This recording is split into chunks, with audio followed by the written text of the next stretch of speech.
ئازیزان و خۆشەویستان شەیدایانی زانست و ئیمان بۆ گەشەی دڵ و دەروونمان بابەیەکەوە دڵ و گوێمان ڕادێرین بۆ وەرگرتنی سوود و ئامۆژگاری زێڕین ماوەی داهاتوو گوێبیستی بەڕێز مامۆستا مەلا ئەحمەد سۆفی پێشنوێژ و تارخوێنی مزگەوتی سەعید نەورەسی دەبین. إن الحمد لله نحمده ونستعينه ونستغفره ونستهديه ونعوذ بالله من شرور أنفسنا ومن سيئات أعمالنا من يهده الله فلا مضل له ومن يضلل فلن تجد له وليا مرشدا أشهد أن لا إله إلا الله وحده لا شريك له وأشهد أن سيدنا وحبيبنا محمدا عبده ورسوله صلوات الله وسلامه عليه وعلى آله وأصحابه ومن تبعهم بإحسان إلى يوم الدين. عباد الله، أوصيكم بتقوى الله وطاعته ولزوم أوامره وكثرة مخافته، فإن التقوى شعار المؤمنين ودثار المتقين ووصية الله في وفيكم أجمعين. قال الله جلت كلمته: يا أيها الذين آمنوا اتقوا الله حق تقاته ولا تموتن إلا وأنتم مسلمون. أما بعد، مسلمانانی بەڕێز، ئیماندارانی خۆشەویست، گوناهێک هەیە، تاوانێک هەیە، ئەو تاوانە زۆر ترسناکە، زۆر خەتەرە. خەتەری یەکەمی ئەوەی ئەو گوناهە ئەنجام بدا مستحقی لعنەتی خوای گەورە دەبی، خوا پەناماندا یا ڕەب. ئەوە یەک. دووهەم، ئەوەی ئەو گوناهانە ئەنجام بدا ئەگەر حکمەکی عادلی ئیسلامەتی هەبی، خوێنی ئەو ئینسانەی بەو گوناهەی حەڵاڵ دەبی، مستحقە بکوژرێ. ئەوە دوو. سێهەم، هەر دەست هەڵاتدارێک ئەو گوناه و تاوانەی ئەنجام بدا کورسیەکەی بەرەواژی دەبێتەوە، ئللا خوای گەورە لێی تێک دەدا. چوارەم، ئەوانەی ئەو گوناهە دەکەن زۆر زەلیلن لە دنیا و لە قیامەتیش زۆر موهان و ئیهانەکراون، خوا پەناماندا یا ڕەبی. ئەویش گوناهی ئەزیەتدانە. ئەزیەتدان یان عەزیەتدان یان زەحمەتدان. یەکەم ئەزیەتی خوا بدەی وەالعیاذ بالله، دووەم ئەزیەتی پێغەمبەر بدەی صلی الله عليه وسلم، سێم ئەزیەتی بەنی ئادەم و حەیوانات و جەماد و ڕێگاوبان و هەموو ئەو شتانە بدەی کە خوا نەهی لێ کردوون جەلە جەلالوه. ئەزیەتدانی خوای گەورە چۆنە؟ کەس دەستی ناگەتە خوای گەورە وەالعیاذ بالله خوا ئەزیەت بدا، بەڵام زەرەر جودایە و ئەزیەتیش جودایە. زەرەر کەس دەست ناگەتە خوای گەورە خودای زەرەر لە خودای بدا،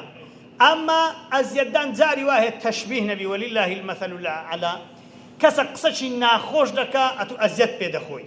هەرچەند ئەوە دەستی نەگەاندۆتە تو بەس نامرتاح بووی بەو قسەی. وەکو عەرەب دەڵێن جراحات السینان لها التیام ولا يلتام ما جرحه اللسان. برینەی خەنجەرە ساڕێژە بن، بەس برینەی هەندە قسان ساڕێژ نابی. جاری وایە کەک لە تەنیشتە تو لە مزگەوتێ سیری خواردێ، پیوازی خواردێ، پێغەمبەر نەهی لێ کرد سڵاسم، بۆن جغارەکی زۆری لێدێ، حتا هاتە دەرکێ مزگەوتە جغارێکشە دەمودانی نەشتێ بۆنێکی پیسی لێدێ،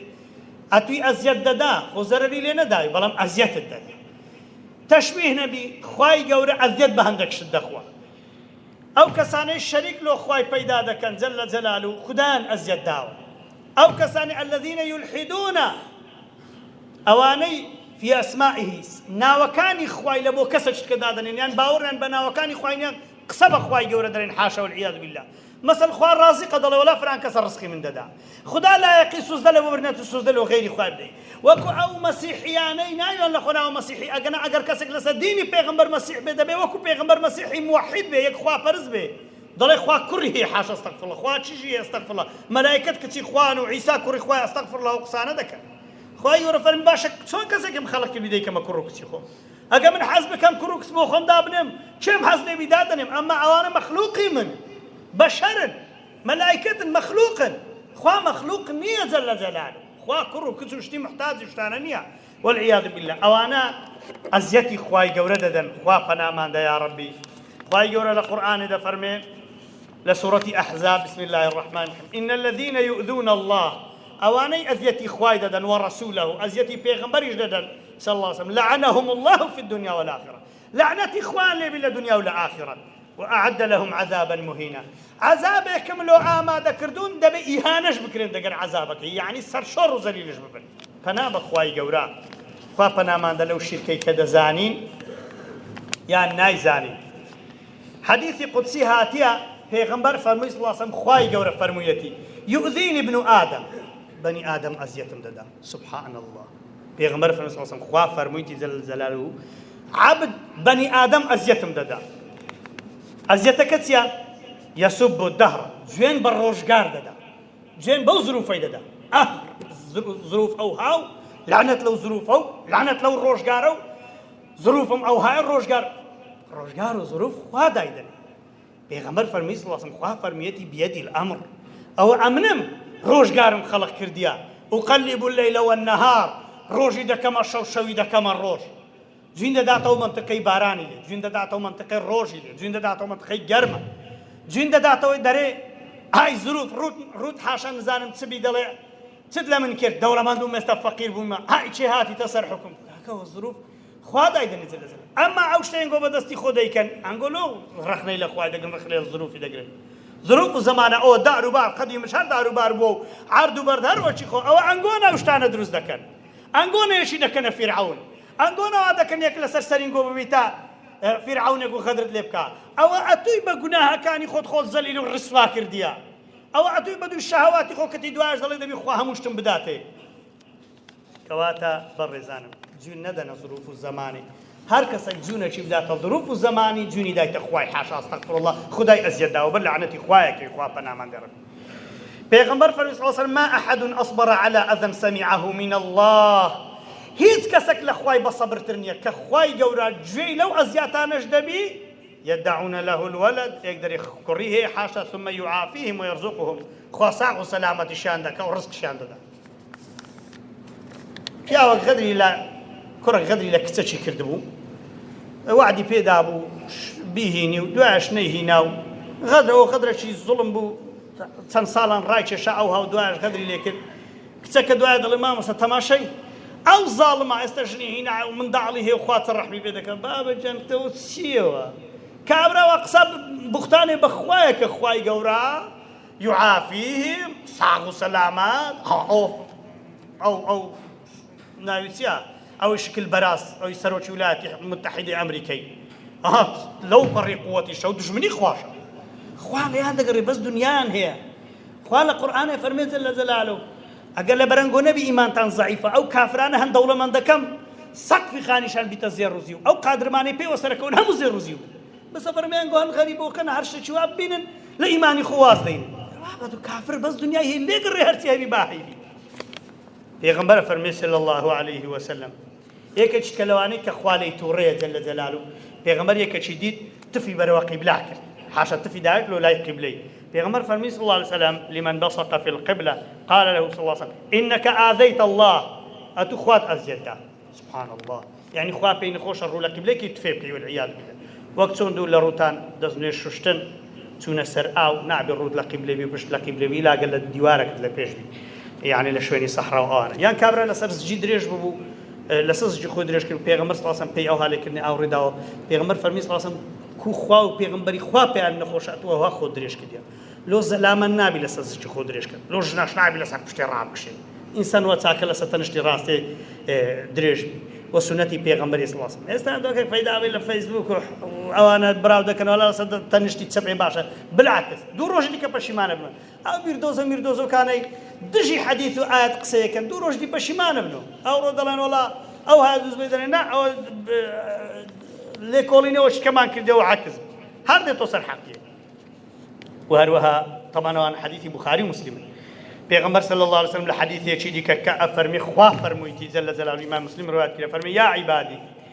إنكم لن تبلغوا ضري أقدار كسب تواني الزرر بخواي بيني فتضرني حتى زرر بيبقيني ولن تبلغوا نفعي ناتو أنا الخازن شو بيبقيني فتنفعوني حتى أوك نفعا بيبقيني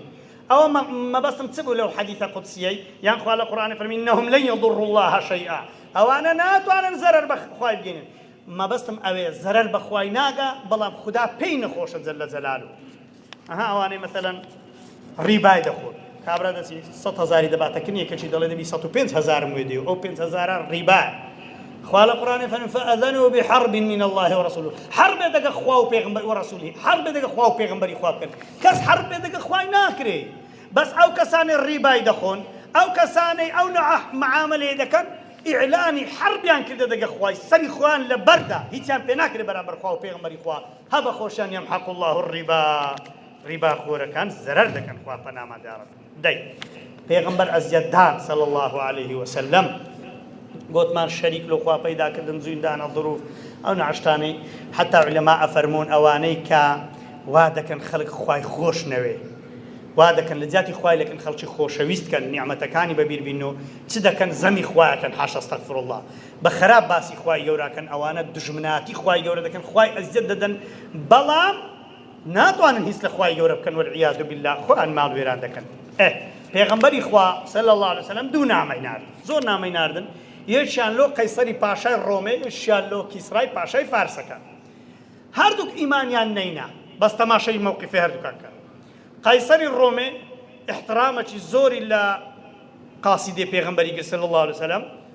احترامێکی زۆری لێگرت و نامەکەشی لە کنە خۆدانا و احترامی لێگرت و بە احترامەوە ناردی ئیمانشی نەینا کیسرای فارسان نامەکەی دڕان قاسیدەی پێغەمبەرشی شەهید کرد صلی الله علیه وسلم چیان لێ هات پێغەمبەر فەرمی صلی الله علیه وسلم کیسرا لە ناوچوو فەرمی هەتا دنیا مایە کیسرایەکی کە دروست نابیتەوە ئەوە معجزەی پێغەمبەری صلی الله علیه وسلم یەک پاشای فارسەکان لەقەبی کیسرای وەرنەگرت کیسرا یعنی مەلیک فەرمووی قەیسەر لە ناو نەچوو لەبەر احترامی پێغەمبەری با ئیمانشینی نابی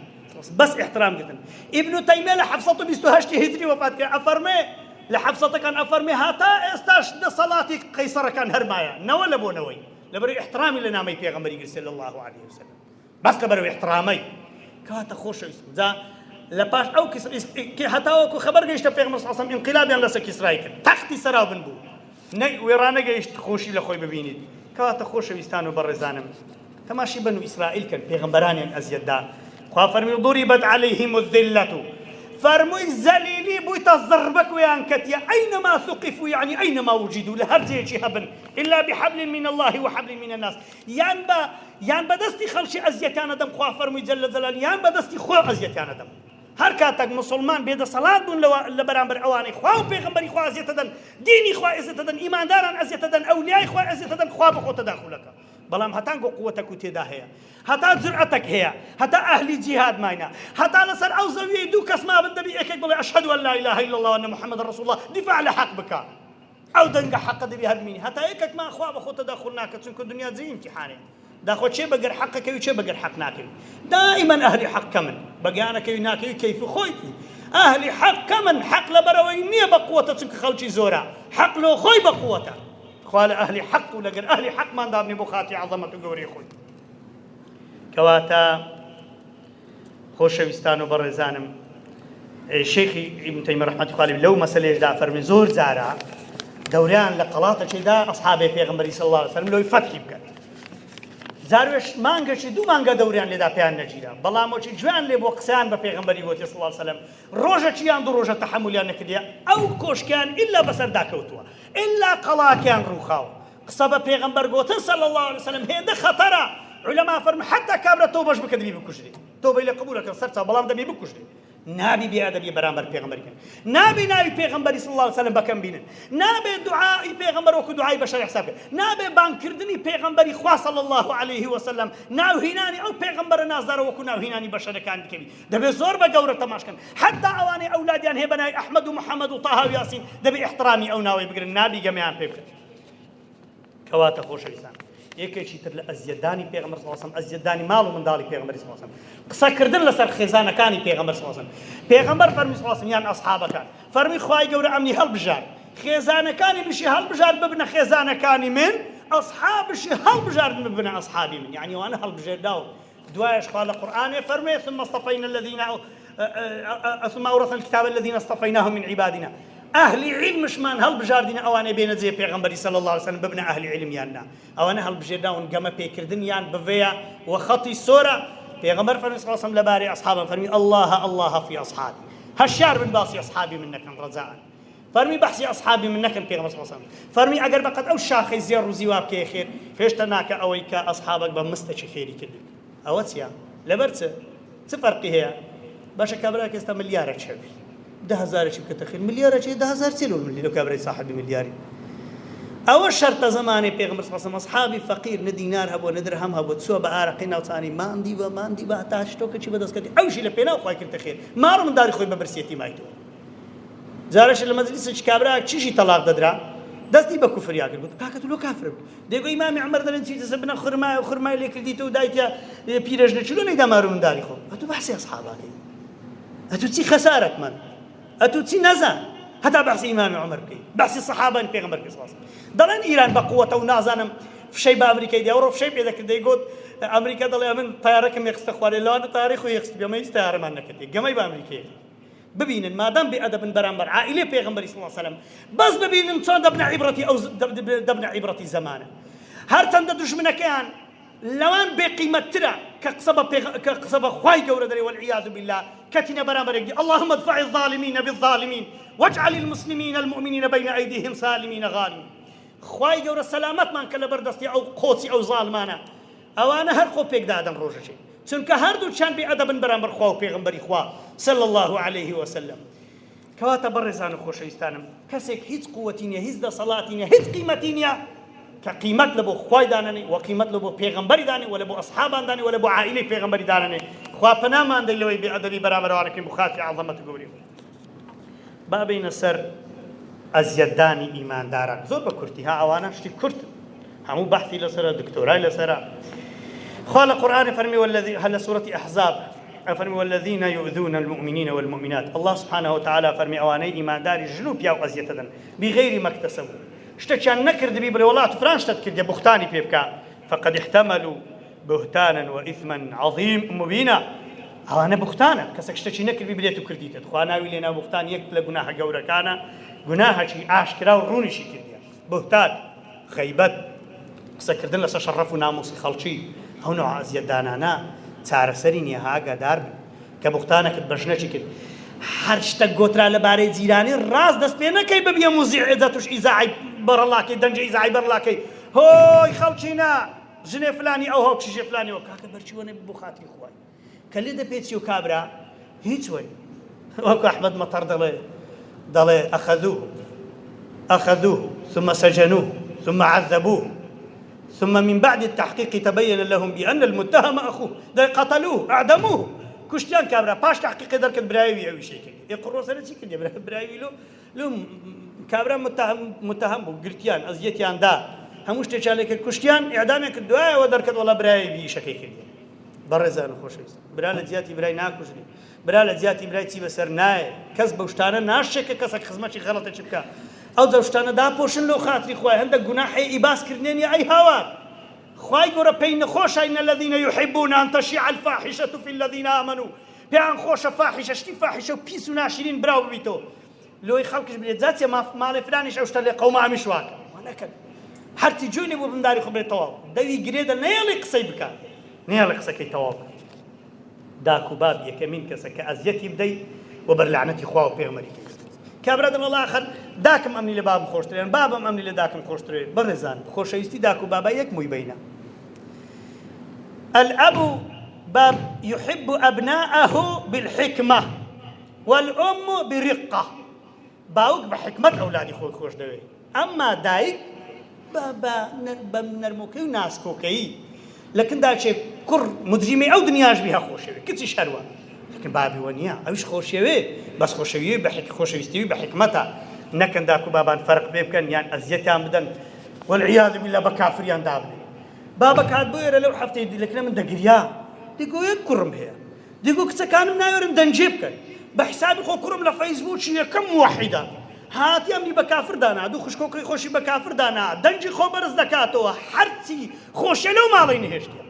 دشمني أو مالي أي كاكلو خاطري وكرم والله عطو هر نبي مسلم لو خوالي صزيدان دقو سبحان ربي الأعلى أي هاو لو بكافر دادني أوانا عز دري داكو باب خوش خلشش بكافر كاتو كافريتو كافر أو بخو مسلمان على أساس أو موحد داكو باب خوش بكافر والعياذ بالله خوا بنامان دربتوشي جیلێکی زۆر موسیبەت هاتین یان خوشک و برا پلک و خاڵەت مام و خاڵ ئەوانە ئەزیەت بدەیت یان خەڵکی ئەزیەت دەی لە ناموس و کەرامەتیان پێغەمبەر فەرمی صلی الله علیه وسلم اتقوا دعاء المظلوم کوڕە خۆ بپارێزن ئینسانی زوڵم لێکرای دوعای بکە فإنه ليس بينها وبين الله حجاب ئینسانی زوڵم لێکرای ئیمانداری زوڵم لێکرای لە بینێ و خوای گەورە هیچ پەردەیەک نییە دوعای قبولە بی هەشیار بن عولەما ئەزیەتدان هەتوو ئێستا سعودیە بڕیاری داگۆتی نابی لە سعودیە عالمەکە بیوە برێ من بێلایەن دەبی خۆی کلاکەتەوە یان دەگەمەدان دەگەمەدانێ وەختەچی پارتیۆچێ تێمەش فێر بوون یەکیان گرتبە لە سزنەیان دەگوتێ بێلایەن نییە درۆ نەکەی لەعەت و لەعەنەکی مسۆگەر کو کابرای بێلایەن نییە باشە مام حەجی فەقیرە تەمەنی حەفتە ساڵ لەلایەنی چی هەیە نەئاگەلێ تەلەڤیزیۆن نەئاگەلێ چیا نە دەبی لە ئێستا لە ئیکلاکێت و لایەنش لایەنی چ لایەن کا چ لایەنی مای کەواتە بوختانکردن بە خەڵکی ئەو نوع ئەزیەتدانی عولەمایە ئللا سەرشۆڕی لە دووە یان وەزیرێکی دابنی عولەمای چاک ئەزیەت بدەوانی قسەی حەق دەکەن هەتوو باسی مەت کردیە باشە ئەوانەی وەزیرێکی دادنین ئەو وەزیرە دژمنی عولەمای چاک بێ دەبێت چۆن جوابی خوای گەورە بدەنەوە کە ئەولیان ئەزیەتەدا پێغەمبەر دەفەرمێ صلی الله عليه وسلم فەرمێ خوا فەرموویەتی من ئاذا لي وليا فقد آذنته بالحرب ئەوانەی کە ئەولیای من ئەزیەتەدەن ئەفەرمێ ئیعلانی حربم کرد لەگەر ئەوانە ئەوانەی وەزیرەشی دادنێن ئەو وەزیرەش پیاوی چاک و ئەولیای خوا عەزیەتدا ئیعلانی حربیان لەگەر خوا کردیە بزانە ئیعلانی حربەکەیان لەگەر خوای دەگاتە چێ خوا پەنامان دەیاڕن کەواتە ئەو دەوڵەتانە کە سەرۆک وەزیرانێک یان وەزیرێک یان مدیر ئەوقافێک یان جێشی دادنێن چونکە یەکەمین کەس کە مڕەشەح ببیتە ئەولیای خۆی عولەمانە خوا لە ئەولیای خۆن دابنێ لە خاتی عەظەمەت و گەوری خۆی عولەما ئەفەرمێ نامی ئەبوو حەنیفە فەرمێ ئەگەر عولەما نەبنە ئەولیای خۆی خوا ئەولیای لەسەر عەربی دووەم کەس کە شکت لێ هەبی ئەگە بزانی بتەوێ بزانی شێ عالمە یەکەم جار عولەما مڕەشەحن دووەم ئەوانەی ئیستیقامیان هەیە لە سەودینەی دەبینی کابرا 70 ساڵە دێتە مزگەوت باشە ئەو لە ئەولیان نێبرا لای پیرەمێردۆکێک لەو ڕۆژانە لەو گوندانی دەوروبەری سۆران بەرچوونە تازیەی پیاوە گوتی قەسەم بەخوای مامۆستا پیاوە کات لەکنەوەی گۆڵاهی دوو لە ڕووتە مانگایەکم بزر بووە گوتی بینە 2 دیناران بکە خێر پێت دەڵێم لە چێە گوتی هۆ 2 دینار گوتی بدە فلانی فەقیرە دای گوتی بڕۆ لە دەوزەیە لێ بگەڕێ بیبینەوە لە لەوێ زێ گوتی قەسەم بەخوای چوو لەوێ مۆر بوو هینایی ئی باشە ئەولیا کوونە کاکە کابرا 70 ساڵ عیبادەتی خوایەکە 6 ساڵ عیبادەتی خوای گەوراکە سەر لە سەوس عەردەیدا دەنێ خەڵکی ئەزیەت نەدا حرامی ناخوا خەر ئەولیا چۆن کابرا ئەهلی ئیستیقامە ئەولیانە ئەوانەی ئیستیقامیان هەیە لەسەر دینی دێنە مزگەوتێ ئیستیقامیان هەیە لەسەر دینی خوای لەسەر نەکردنی گوناحان لەسەر خراپە نەکردنێ ئەو ئەهلی ئیستیقامەنە کەواتە ئەو ئەولیانە ئەزیەتیان نەدەن کەواتە عامی خەڵک بە کارەبا و ئاو و جادە و ئەو شتانە خەڵکی ئەزیەت نەدەی چونکە وەبەر لعنەتی خوای کەوی خوا پەنامەندی ڕەبی ئاخرشت بەڕێزانم ئەوانەی زمانیان پیسە هەشیاری زمانی خۆ بن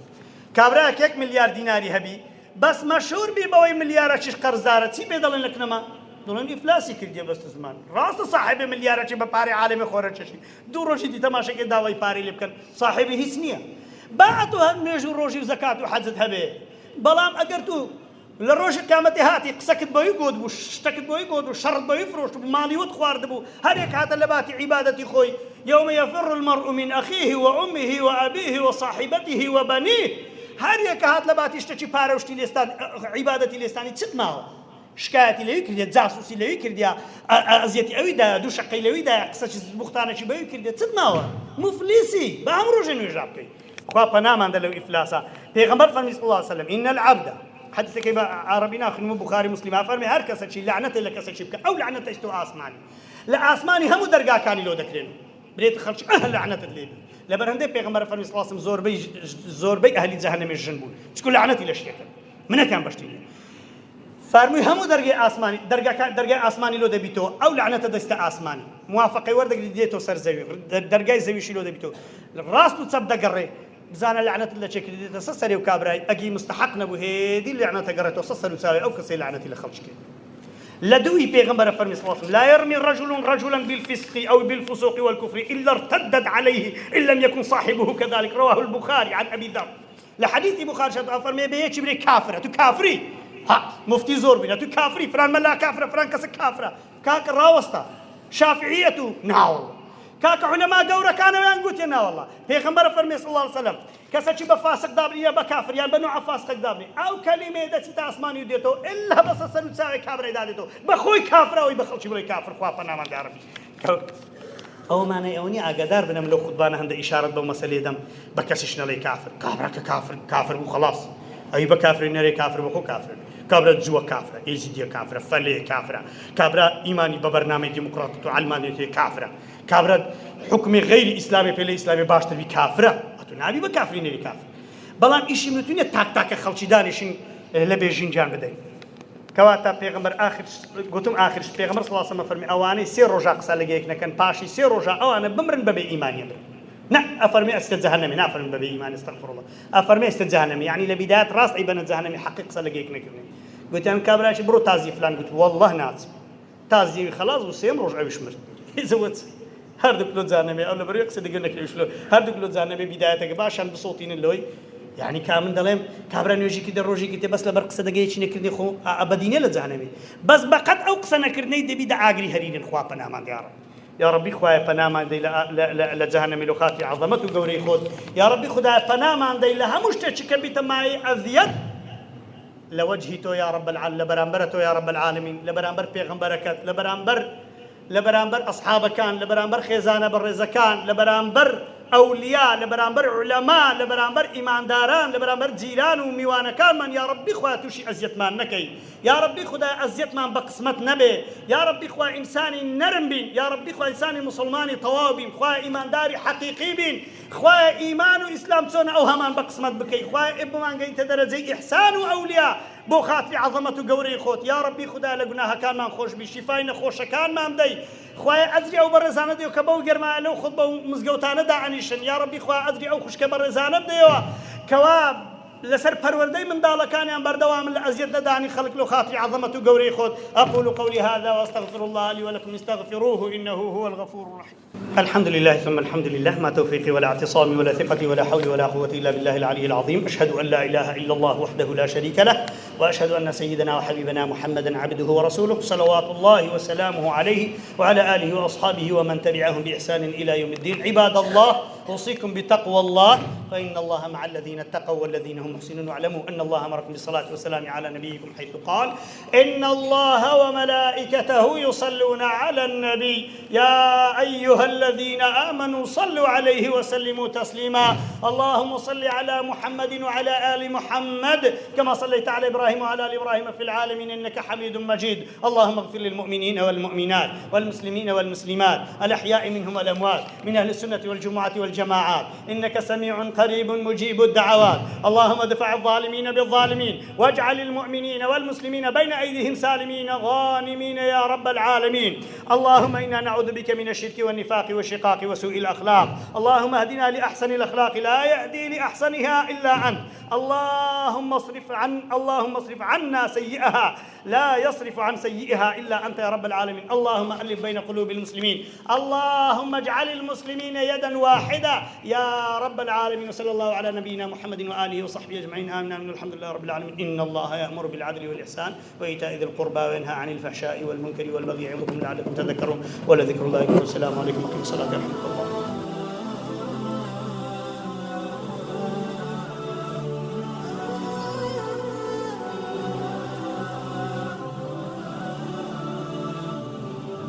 ئازیزان سوپاس بۆ گوێڕاگریتان بۆ مانەوە لەگەڵمان نەکەن دوور بکەونەوە لێمان ماوەی ڕابردوو گوێبیستی وتاری بەڕێز مامۆستا مەلا ئەحمەد سۆفی بووین بە هیوای وەرگرتنی زانست و سودمەند بوون